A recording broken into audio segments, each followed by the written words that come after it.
Hi everybody, Leah Seidel here. I want to give you a few exercises today to help you strengthen your legs so that when you go from sitting to standing or standing to sitting, you're not plopping into the chair. You've seen a few videos from me already about stopping the plop. This is just adding on here. So when we stand up, our weight is in the back half of our foot. You should be able to wiggle your toes, and if you're looking for a challenge, keep wiggling your toes as you stand up and as you sit down. If you're wiggling your toes, there's no way your weight can be into your toes. If that's too challenging or it makes your brain a little fuzzy, keep the toes off the ground or just really concentrate on keeping your weight in the back half of your foot. Standing nice and tall once we do come to standing, and as you sit down, we're pushing our hips back. So you can think about if somebody karate chopped you from the hip, your hips just bend straight back and you slowly lower down. My hands are coming forward to counterbalance me here. I'm going to show you that again from the side. Our weight is in the back half of the foot. We're going to stand all the way up, stand nice and tall with a nice proud and open chest. We're going to get karate chop from the hips. Our hips are going to go back, our weight stays in the back of our feet, and we lower down with control. Now, if you're having any difficulty controlling that plop and plopping into the chair here, I want you to try to do these few exercises. If you have any hip pain or realize that your hips are kind of tight, I also want you to try these exercises. Very, very simple. We're going to start with our hand on the back of the chair. I'm going to move my chair forward just a touch here. So I'm standing nice and tall, and as I do these, I'm being really cognizant that I'm not going to fall into my chair and push all my weight into my chair as I do this. So our first one, we're going to stand nice and tall, light fingers or hands on the chair, shoulders are relaxed. We're just going to keep a flexed foot so my toes are pulling up towards me, and I'm just very slowly and controlled bringing my foot straight up and coming back down. Now, as I do this, I want to think about keeping my hips level. It's really easy to either drop the hip or raise the hip up and do a hip hike as we raise the leg up. So I want you to think about really staying tall. Sometimes it helps to have a thumb on the hip to keep the hips level. Pulling up, I'm using my core. I can feel my abdominals working, and then lowering down with control. Now you may find that with a few repetitions of this, it's not the leg that's moving that gets very tired. It's your stationary leg, and that's totally true. The stationary leg is stabilizing to keep you upright as we move the free leg. Now, if you're having trouble balancing here, let me give you a few tips. Maybe you don't go for such a big range of motion. If you're having trouble balancing, perhaps you just come up a little bit, keeping the hips level, staying tall, and then we lower back down and we work our way and earn our progression into a bigger range of motion as we go. Your second tip for balancing, our eyes are one of the things that control our balance. So if you focus on a spot that's not going to move, aka don't look at me, you're going to find that you can balance a lot easier. Now, what I usually suggest is looking, if you're in a room where the ceiling and the walls meet, because at that juncture, your eyes are lifted, your gaze is lifted, you stay nice and tall, where if you pick a spot to focus on in the floor, you start to turn the head down, and our body tends to go where our head goes. So if that shin comes down, what typically happens is the shoulders start to stoop down and everything starts to collapse. So that's why I encourage you to, again, look at the wall, find a spot that's not going to move, and typically I encourage people to pick a spot where the wall and the ceiling meet, and that way you stay lifted the whole time you're doing this. Now let's go ahead and switch legs. If you need to move the chair to the other side, you can. And if not, you can keep the chair on the same side. Again, our feet are flexed, our hips are level, and we're moving with control. Now you can play with this if you're relying on the chair a little, but you feel somewhat stable. You could start maybe to peel some of the weight off your hand so it's still there if you need it. Maybe a finger stays in contact or two. Or maybe you hover above the chair. And just make sure on this one your chair is not on wheels so you don't slide away. Perfect. Our next exercise is going to be for the hips. So same thing, we want the hips to be nice and level as we go. And for the pelvis to stay stable, you can use the chair if you need. Nice proud chest. We're going to put our weight in our stationary foot as we lift away from the chair. And what's really easy to happen is as that leg goes away, we tend to kind of do this, right? and we're just kind of sloppy in our movement. So today I want you to be really intentional with your movement. I want you to stand nice and tall. I want you to brace the abdominals, pull out to the side and back in. And as always, with any motion here, I'm keeping my knee slightly bent. You never want to lock out the knee fully. So it doesn't have a huge bend in it. It's just a soft knee here as we go. And again, we'll go anywhere from 6 to 12 repetitions depending on how you feel. If you feel off balance with this one, it's okay to bring the leg out to the side and tap the toe down, and then come back in and tap the toe down. Okay, so there's different variations that you can do, focusing on a spot that's not going to move, where that ceiling and wall meet. I almost said the floor, that's not right. Out to the side and back in. And on this one, you may start to feel it in the stabilizing leg. You also may feel it on the outside of the hip of the legs that's moving. Let's go ahead and do the other side really quick. Shoulders back and down. Make sure I'm not leaning too much into the chair. I find a nice foundation that I get set up here.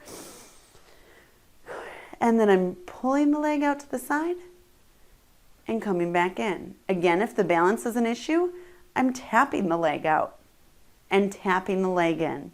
So options for everybody. Choose what is best for you. Earn your progressions. And again, if you want to start to play, maybe you bring a few fingers off the chair, or you lighten your hand on the chair. And if you're doing this in front of a mirror or anything, you want to just make sure that you're staying upright here and that you're not leaning as you go. That's really easy to do. So make sure you're staying nice and tall. Beautiful. All right, our next one's going to be a hamstring curl. So we're going to face the back of the chair. Our feet are hip width apart or thereabouts, and we'll keep looking straight ahead here, focusing on something that's not going to move. And then we'll bring our heel straight to our butt. Hold it up for a second. You should feel this muscle group in the back of the thigh, the hamstrings start to work, and then you're coming back down with control. Again, if there's any pain or your balance is off, try to really stay tall, not leaning forward, and maybe you don't go as far with the foot. Maybe it's a limited range of motion to start. Now, a few common mistakes I see on this one is the knee comes up, which is why one of the reasons the chair is there, right? If your knee comes up too far, you're going to know right away. So you're trying to keep the knees side by side. Big squeeze here, big exhale, and then come back down. And let's try the other side here, focusing on something that's not going to move. And maybe you can decide once you get stable enough that the hands can start to lighten on the back of the chair. Maybe one hand peels off the chair. Maybe you try two hands hovering over the chair so it's there if you need it. Or maybe you don't need the chair at all and you can go hands on the hips, standing nice and tall.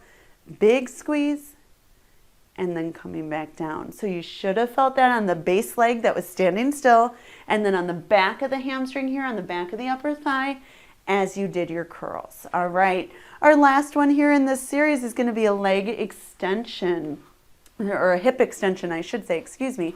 Feet start hip width apart, standing nice and tall here. Couple options here. Level 1, you're pushing your toe back and then lifting the toe off the ground, coming back down and together. So you're pressing back, squeezing the glute to come off the ground. So this butt cheek is squeezing and on fire. We're coming back down here. And something that's really common is to go too far and kind of arch this back. We want to stay away from that because the low back is really sensitive. So really try to stay tall. It's a little range of motion, just enough to feel that glute engage. And then you're coming back down. Again, noticing how much you're relying on the chair. If the shoulders are starting to come up by the ears, stay nice and relaxed. We'll do one more on this side. Good, and then I'll just turn around so you can see my other leg. You don't have to turn around. You can go right into it here, standing nice and tall, pressing the leg back and coming forward. And again, my eyes are up, looking at something eye level or higher. Option again to touch the toe back and then lift up. Touch back and down. And an option to start peeling, maybe one hand, maybe two hands. Keep yourself safe here. Earn those progressions. If you feel too off balance, don't let your pride get in the way. Try the more stable level and work your way up into that more off balance level. We'll do two more here. And again, I have a small bend in my stationary knee. Awesome. Take a little break. The last one I want to show you, it's kind of fun. Again, there's different levels for this motion, and how I will coach this is for you to stay directly behind the chair. I'll show you a few here, and then I'm going to turn so you can see the front of my body. So level 1 on this one, feet are hip width apart. We're standing nice and tall without pushing too much weight into the chair. We're just rising up onto our toes and then coming back down. And your range of motion on the first few might be small. It might just be a little lift and a lower.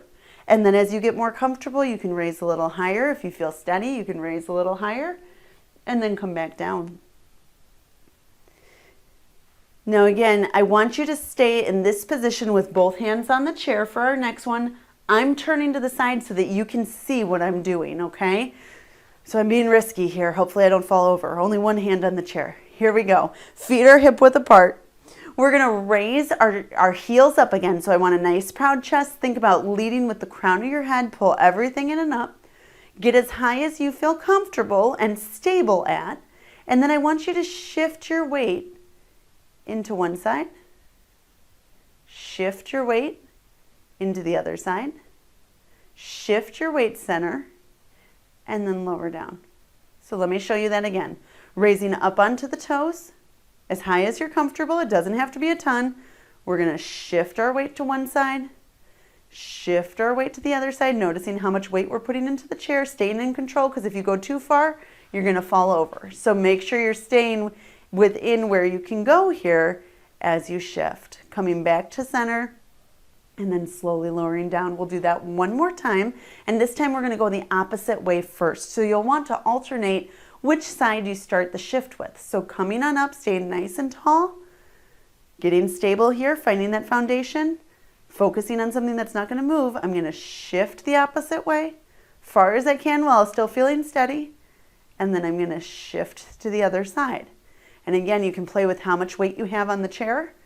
Maybe it's just a finger, maybe it's many fingers, maybe it's the whole hand. Just make sure you're not white knuckling the chair. Good, back to center, and then we'll lower down. So those are some great exercises, again, to help you become more confident and more stable as you do your chair sit to stand. So I want you to really work on controlling the stand up and sit down motion without rocking into the chair. I hope you enjoyed these exercises.